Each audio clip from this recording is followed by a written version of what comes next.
രഞ്ജിത്ത് ശ്രീനിവാസൻ വധക്കേസിൽ വിധി വന്നതിന് പിന്നാലെ Mavelikkara additional sessions judge VG ശ്രീദേവിക്കെതിരെ സമൂഹമാധ്യമങ്ങളിൽ ചിലർ പോസ്റ്റ് ഇട്ടിട്ടുണ്ട്.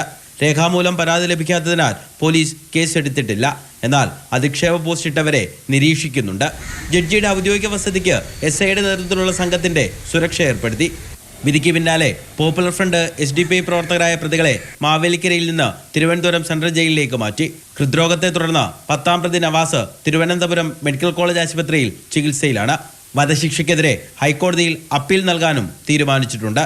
പ്രതികളെ ഒളിവിൽ പാർപ്പിക്കാനും തെളിവ് നശിപ്പിക്കാനുമൊക്കെ സഹായിച്ചവരെ ഉൾപ്പെടുത്തിയിട്ടുള്ള 2ാം കുറ്റപത്രവും അധികം വൈകാതെ കോടതിയിൽ സമർപ്പിക്കും. 20 പേരാണ് 2ാമത്തെ കേസിൽ പ്രതികൾ. SDPI നേതാവായിരുന്ന ഷാനെ വധിച്ച കേസ് ആലപ്പുഴ കോടതി വെള്ളിയാഴ്ച പരിഗണിക്കും. നീതി എല്ലാവർക്കും തുല്യമായി തന്നെ കിട്ടണം, അതാണ് ഞങ്ങളുടെ ആഗ്രഹം.